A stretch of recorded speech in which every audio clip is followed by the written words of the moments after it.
Di sebuah kompleks perumahan modern yang tertata rapi dan tenang, berdirilah sebuah rumah besar bercat putih gading dengan halaman luas dan pepohonan rindang.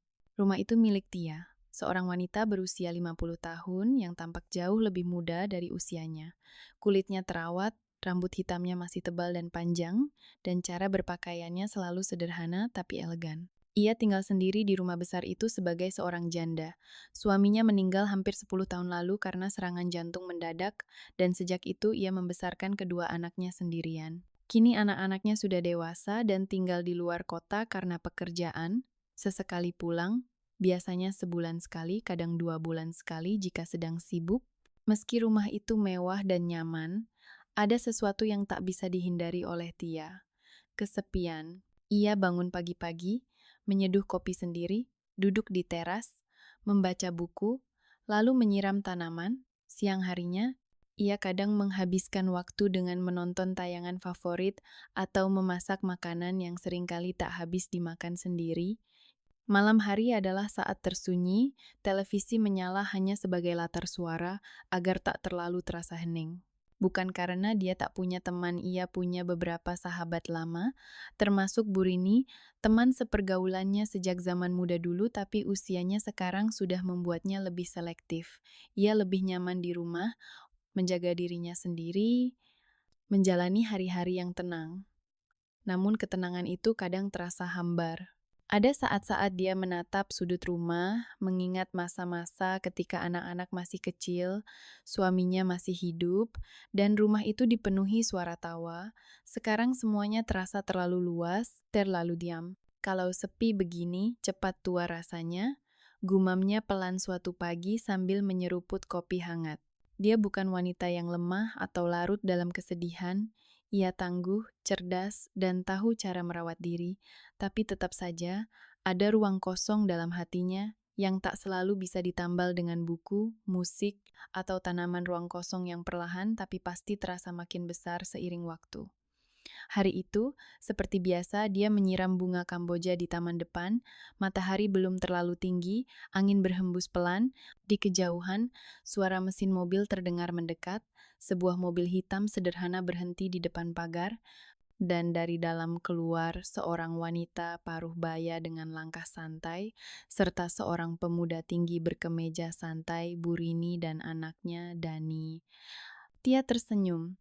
Ia tak tahu bahwa pertemuan kecil pagi itu akan menjadi awal dari cerita yang sama sekali tak pernah ia duga.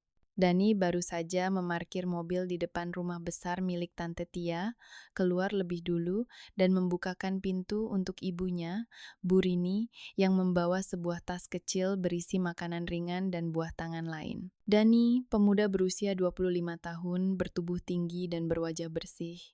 Gaya berpakaian santainya selalu terlihat rapi.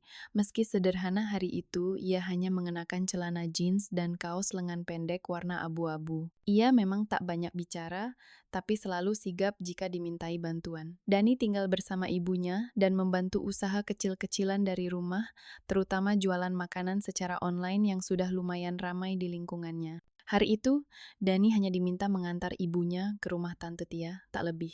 Biasanya Burini datang sendiri, tapi karena hari agak panas dan barang bawaan cukup banyak, Dani ikut serta. Saat pagar dibuka, Tia sudah berdiri di depan teras dengan senyum hangatnya yang khas, wajahnya terlihat cerah, rambut panjangnya dibiarkan tergerai alami, dan ia mengenakan blus santai serta celana bahan warna krem yang membuat penampilannya tampak segar. Rin, akhirnya datang juga, sapa Tia sambil memeluk Burini singkat. Iya, kebetulan ini ada yang bisa nganterin, jawab Burini sambil melirik Dani yang berdiri sopan di belakangnya. Tia menoleh dan tersenyum ramah. Wah, Dani, udah gede banget sekarang. Terakhir lihat kamu masih SMA loh. Dani membalas dengan senyum kecil. Iya, Tante, udah lama banget ya. Tia memperhatikan Dani dengan lebih saksama. Pemuda itu memang punya wajah tenang, matanya lembut, dan pembawaannya kalem. Ada sesuatu dari cara bicaranya yang sopan tapi tidak kaku, cukup menyenangkan. Mereka tak berbincang lama. Dani hanya menurunkan barang bawaan ibunya, lalu berpamitan pulang. Tapi entah kenapa, saat ia menoleh ke arah teras sebelum masuk mobil, pandangannya sempat bertemu dengan mata Tia sekilas. tapi cukup untuk membuat jantung Dani berdetak agak cepat. Dalam hati, Dani mengakui satu hal yang belum pernah ia pikirkan sebelumnya. Tante Tia cantik, bahkan sangat cantik untuk wanita seusianya, bukan cantik yang dibuat-buat, tapi alami, elegan, matang. Ada daya tarik yang tak ia temukan di perempuan seumurannya, keanggunan yang tidak sok imut, suara lembut yang menenangkan, dan gerak tubuh yang penuh kepercayaan diri. Sepanjang perjalanan pulang, Dani diam, tapi pikirannya penuh. Ia merasa aneh sendiri mengagumi sosok wanita yang selama ini dianggapnya sebagai teman ibu. Tapi bukan berarti perasaan itu salah, kan? Ia hanya kagum, itu saja. Setidaknya begitu ia meyakinkan dirinya sendiri. Beberapa hari setelah kunjungan itu, Dani kembali ke rumah Tante Tia. Kali ini bukan untuk mengantar ibunya, melainkan mengantarkan pesanan. Bu Rini memang punya usaha kecil-kecilan menjual masakan rumahan. Pelanggannya rata-rata ibu-ibu di sekitar kompleks, termasuk Tante Tia. Antarin ini ke rumah Tia ya nak. Dia pesan ayam kecap dan semur jengkol, kata Bu Rini sambil memasukkan 2 kotak makan ke dalam tas jinjing. Sekalian bilang nanti sore kue bolunya nyusul. Dani menurut, ia tak banyak bertanya, tapi jauh di dalam pikirannya. Ada sesuatu yang membuat langkahnya ke rumah itu terasa lebih ringan, entah karena rumahnya yang tenang atau senyum wanita di dalamnya. Saat Dani sampai di depan pagar rumah itu, suasana kompleks tampak sepi. Hari masih pagi, langit sedikit mendung. Ia menekan bel. Tak lama, suara langkah terdengar dari dalam rumah. Tia membukakan pintu dengan senyum hangat seperti biasa. Ia mengenakan daster longgar bermotif bunga, rambutnya dikuncir rendah, dan meski tanpa riasan, wajahnya tetap tampak segar. Dani, wah kamu yang nganter hari ini, sambutnya. Iya tante, ibu lagi masak di rumah. Ini pesanan ayam kecapnya. Dani menyodorkan tas jinjing. Masuk dulu dong. Tante buat teh hangat. Pas cuacanya mendung begini, ajaknya sambil membuka lebih lebar pintu pagar. Awalnya Dani ragu, tapi melihat Tia sudah berjalan lebih dulu ke dalam, ia akhirnya mengikut. Ia masuk ke ruang tamu yang terasa hangat dan rapi, dengan aroma kayu manis samar-samar dari diffuser di pojok ruangan. Mereka duduk berhadapan. Tia menuangkan teh ke dalam 2 cangkir. Kamu sekarang bantu jualan juga ya? Tanya Tia sambil menyeruput teh. Iya, bantu-bantu ibu. Usaha online juga jalan, tapi lebih fleksibel, jadi bisa antar pesanan juga, jawab Dani. Percakapan mereka mengalir ringan. Tia mulai menanyakan soal kuliah, bisnis online, dan kesibukan Dani sehari-hari.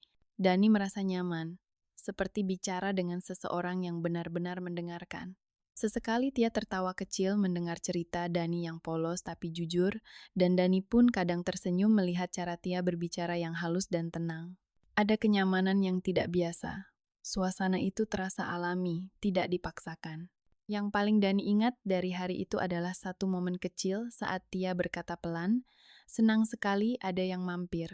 Rumah ini jadi agak hangat, nggak terlalu sepi. Kalimat sederhana itu membuat Dani terdiam sejenak. Ia menatap wajah wanita itu di balik senyuman hangatnya, ada kesepian yang tak bisa disembunyikan sepenuhnya, dan dari situ, Dani tahu, mungkin ia akan senang jika bisa datang lagi. Sejak hari itu, Dani menjadi lebih sering datang ke rumah Tante Tia, kadang untuk mengantar pesanan dari ibunya, kadang hanya mampir karena kebetulan lewat. Setidaknya begitu alasan yang ia berikan, meski sebenarnya ada dorongan lain yang lebih personal. Tia pun tak pernah menolak, bahkan semakin lama ia terlihat menantikan kedatangan Dani. Tak jarang ia sudah menyiapkan teh atau camilan ringan di meja tamu. Kadang masakannya sendiri, kadang sisa dari eksperimen resep baru yang ia coba di dapur. Obrolan mereka juga makin panjang. Jika sebelumnya hanya soal makanan atau kabar Ibu Dani, kini topiknya meluas tentang hidup, tentang perasaan, tentang kesendirian dan kejenuhan yang kadang menghampiri, bahkan untuk orang seperti mereka yang tampak tenang di permukaan. Pernah suatu sore, Dani datang tanpa membawa apa-apa. Ia hanya mengetuk pintu dan berkata, "Aku cuma mau duduk sebentar, Tante. Di rumah lagi sumpek." Tia tak banyak tanya, ia menyuruh Dani masuk, duduk di ruang tengah, dan membawakan 2 gelas air dingin. Mereka mengobrol santai, kadang terdiam, tapi tidak canggung. Di ruang tamu itu, Dalam diam dan kata-kata yang saling ditukar, perlahan mereka menemukan sesuatu yang mulai tumbuh, bukan hanya rasa nyaman, tapi juga kedekatan, hubungan yang pelan-pelan menyusup tanpa direncanakan. Dani, yang awalnya hanya kagum pada kecantikan Tia, mulai menyukai ketenangan yang dibawa wanita itu. Ia merasa dihargai, didengarkan, bahkan dipahami. Tia, di sisi lain, mulai merasa hidupnya tak terlalu hampa. Saat Dani datang, rumah yang biasanya sunyi kini lebih hidup, ada tawa, ada percakapan, ada seseorang yang hadir tanpa menuntut. Malam itu, setelah Dani pulang, Tia duduk di ruang tamu dengan secangkir teh yang masih hangat. Ia tersenyum sendiri, lalu bergumam pelan seolah pada dirinya sendiri, anak itu beda. Dia tahu betul ini bukan hal biasa. Ia cukup dewasa untuk menyadari batas dan cukup waras untuk tidak langsung larut, tapi ia juga cukup jujur untuk mengakui bahwa Dani membawa rasa yang berbeda, rasa yang selama ini hanya ia kenal dari kenangan masa muda. Sementara itu, Dani di rumahnya menatap layar laptop tanpa benar-benar fokus. Pikirannya masih tertinggal di rumah besar yang mulai tak terasa asing itu, di wajah tenang wanita yang makin hari makin sulit ia lupakan. Hubungan mereka masih sebatas obrolan, tapi kedekatan itu sudah tak bisa dianggap biasa. Hari itu Dani datang agak siang, matahari sudah tinggi, dan suara burung dari pohon-pohon di sekitar rumah Tia terdengar samar di antara angin yang berhembus lembut. Ia mengenakan kaos polos warna teal dan celana chino coklat muda, penampilannya sederhana tapi tetap rapi. Tia membuka pintu seperti biasa, rambutnya dikunci rendah, mengenakan blus lembut warna biru pastel yang jatuh pas di tubuhnya, dan celana panjang putih yang memperlihatkan keanggunan alaminya, tak ada dandanan berlebihan, tapi tetap tampak terawat dan segar. "Masuk, Dani. Tante lagi masak tumis sayur, tadi belum sempat makan siang juga," katanya sambil tersenyum.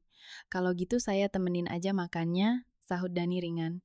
Dani masuk dan duduk di meja makan kecil dekat dapur terbuka.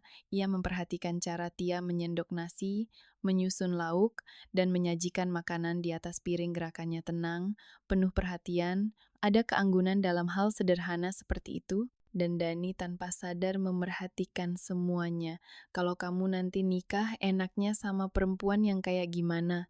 tanya Tia tiba-tiba saat mereka duduk dan mulai makan. Pertanyaan itu membuat Dani sedikit tersedak air minum. Ia tertawa kecil lalu mengangguk pelan.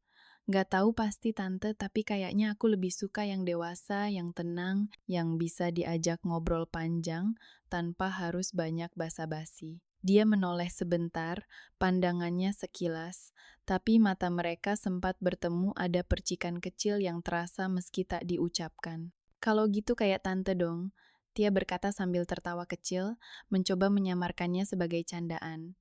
Dani ikut tertawa, tapi tawanya tak sepenuhnya ringan. Ia tahu ada kebenaran dalam kata-kata itu. Sejak beberapa minggu terakhir, Dani memang mulai memandang Tia berbeda, bukan lagi sebagai tante atau teman ibunya, tapi sebagai seorang wanita yang membuatnya merasa nyaman, yang membuat rumah besar itu terasa seperti tempat pulang, dan yang bisa membuatnya lupa waktu hanya dengan duduk dan ngobrol berdua. Ada kalanya Dani ingin mengatakan semua itu, tapi ia menahan diri. Ia tahu batas, ia tahu bagaimana orang akan menilai, tapi perasaan itu ada, tumbuh begitu saja tanpa diminta, dan Tia pun mulai merasakannya dari cara Dani menatapnya, cara ia memperhatikan hal-hal kecil, dan dari sikap sopan Dani yang tak dibuat-buat. Dia bukan wanita yang mudah larut dalam angan, tapi kali ini ia juga tak bisa membohongi diri. Kehadiran Dani memberinya rasa yang sudah lama tak ia rasakan, dikagumi, diperhatikan, dan disayangi meski tanpa kata. Hari itu, sebelum pulang, Dani sempat berdiri cukup lama di ambang pintu, seolah enggan cepat-cepat pergi. "Tante," ucapnya pelan, "kalau aku sering ke sini, Tante keberatan nggak?" Tia menatapnya sejenak, lalu tersenyum. "Selama kamu nggak bosan lihat wajah Tante yang udah tua ini, silakan." Dani membalas senyum itu, tapi hatinya tahu wajah itu matang, lembut, dan penuh ketenangan, justru mulai membuatnya jatuh. Langit sore itu tampak kelabu, awan menggantung berat, dan angin mulai bertiup lebih kencang dari biasanya. Dani datang sedikit terlambat dari biasanya. Ia baru sempat mengantar pesanan terakhir ibunya menjelang maghrib. Tante, maaf baru sempat kesini. Hujan kayaknya sebentar lagi turun, katanya sambil menyerahkan kotak berisi pesanan makanan. Tia membuka pintu dengan wajah hangat seperti biasa. Ia mengenakan kardigan tipis warna krem yang menutupi blus berlengan pendek. Rambutnya kali ini diikat rapi ke belakang. Wajahnya tampak bersih dan sedikit lebih pucat karena cuaca. Pas banget, tadi baru mau bikin teh jahe. Kamu tunggu sebentar ya, jangan buru-buru pulang. Hujan besar, kalau udah turun bisa kejebak di jalan, katanya sambil melangkah ke dapur. Dani tak menolak. Ia sudah terbiasa duduk di ruang tamu rumah itu, menghabiskan waktu berbincang atau sekadar diam, ditemani suara jam dinding dan aroma kayu manis yang selalu ada di udara. Tapi sore itu terasa beda, suasananya lebih senyap, lebih dekat, lebih pribadi. Tak lama, hujan pun turun deras, seolah menciptakan dunia baru yang hanya berisi suara air dan dua orang di dalam rumah itu. Wah, kayaknya bakal lama nih, ujar Tia sambil meletakkan dua cangkir teh di meja. Mereka duduk bersebelahan, tak terlalu dekat, tapi cukup untuk saling merasakan kehadiran. Obrolan pun mengalir, dimulai dari cerita tentang makanan, lalu menyentuh topik yang lebih pribadi tentang kesepian, tentang hidup sendiri, tentang waktu yang terus berjalan tanpa bisa ditahan. Kadang tante iri sama orang yang punya pasangan, ngobrol tiap malam, kata Tia sambil memandang keluar jendela yang mulai berkabut oleh embun. Dani menoleh, wajah Tia terlihat sendu tapi tetap kuat, ada kejujuran dalam kata-katanya yang membuat Dani merasa terhubung. Aku juga kadang pengen pulang ke rumah dan ada yang nunggu, tapi rasanya jauh banget dari situ sekarang, katanya pelan. Tia tersenyum kecil, matanya masih menerawang. Padahal ya, kadang cuma duduk berdua begini aja udah cukup. Ya, Dani tak menjawab, tapi perlahan, tangannya yang semula diam di pangkuan bergerak mendekat. Ia tak berpikir panjang, ia hanya mengikuti rasa-rasa yang sudah terlalu lama menggantung di antara mereka. Tangannya menyentuh punggung tangan Tia lembut, tanpa paksaan, hanya pelan, seperti menyampaikan, "Aku di sini." Tia sempat menoleh, menatap tangan itu, lalu menatap Dani. Tak ada kata, tapi mata mereka saling bicara. Dan saat Tia tak menarik tangannya, Dani tahu ia tak salah membaca. Dalam keheningan yang hanya ditemani suara hujan, Dani perlahan menggenggam tangan Tia, lalu tanpa sadar, tubuh mereka sedikit mendekat. Tia tak menolak, ia hanya memejamkan mata sesaat, membiarkan dirinya tenggelam dalam momen yang sunyi namun penuh makna itu. Dani mendekat, wajah mereka hanya beberapa jengkal. Tia membuka mata, menatap Dani, ragu tapi tidak menolak. Dani menunduk pelan. Bibir mereka bertemu dalam ciuman singkat, penuh hati-hati bukan nafsu, tapi rasa. Ciuman itu tidak dalam, tidak panjang, tapi cukup untuk mengubah segalanya, untuk menyatakan perasaan yang tak pernah benar-benar diucapkan. Saat mereka melepaskan diri, Tia menatap Dani lama. "Kenapa kamu lakukan itu?" tanyanya pelan. Dani menunduk, lalu berkata lirih, "Karena aku suka sama tante." Tia tak menjawab, tapi senyum kecilnya dan genggaman tangannya yang tetap erat sudah lebih dari cukup. Sejak malam hujan itu, segalanya berubah. Tak ada pengakuan resmi, tak ada kata pacaran atau janji-janji manis seperti dalam kisah cinta remaja, tapi setiap kedatangan Dani ke rumah itu sejak hari itu membawa rasa yang berbeda. Ada getaran halus yang mengalir di antara mereka, diam-diam tapi nyata. Tia tidak menanyakan ulang apa yang Dani katakan malam itu. Ia tidak bertanya apakah Dani benar-benar suka atau apakah itu hanya momen sesaat karena kesepian dan suasana hujan, tapi dari caranya menatap, dari caranya menyambut Dani setiap kali datang, dari senyum yang muncul hanya untuk pemuda itu, semuanya cukup sebagai jawaban. Dani pun tak lagi sekadar mengantar pesanan. Ia kadang datang hanya untuk duduk di ruang tamu sambil menyeruput teh. Kadang membantu Tia memindahkan pot bunga, kadang hanya menemani menonton TV sambil berbagi cerita ringan. Tapi tak jarang pula ia datang diam-diam, memilih waktu saat ibunya sedang tidur siang atau sibuk di dapur agar tak terlalu banyak yang bertanya. Hubungan mereka menjadi semacam rahasia kecil hangat, manis, dan diam-diam membuat mereka ketagihan. Mereka tahu ini bukan hubungan yang lazim. Dani terlalu muda untuk Tia. Tia terlalu dekat dengan ibu Dani. Mereka bukan pasangan ideal dalam pandangan umum, tapi siapa yang peduli? Di antara dinding rumah yang sunyi itu, mereka menemukan kesenangan dan kenyamanan, bukan hanya soal fisik. Meski Dani kadang mencium pipi Tia lebih lama dari seharusnya, dan tangan mereka sering saling menggenggam tanpa alasan, tapi lebih dari itu, ada rasa saling memiliki, saling mengisi ruang kosong dalam hidup yang lama tak tersentuh kehangatan. Dani, kata Tia suatu malam saat mereka duduk berdekatan di ruang tamu, kamu nggak takut hubungan ini aneh di mata orang? Dani menggeleng pelan. Mungkin, tapi aku nggak mikirin orang. Aku cuma tahu kalau di sini, di samping tante, aku merasa tenang.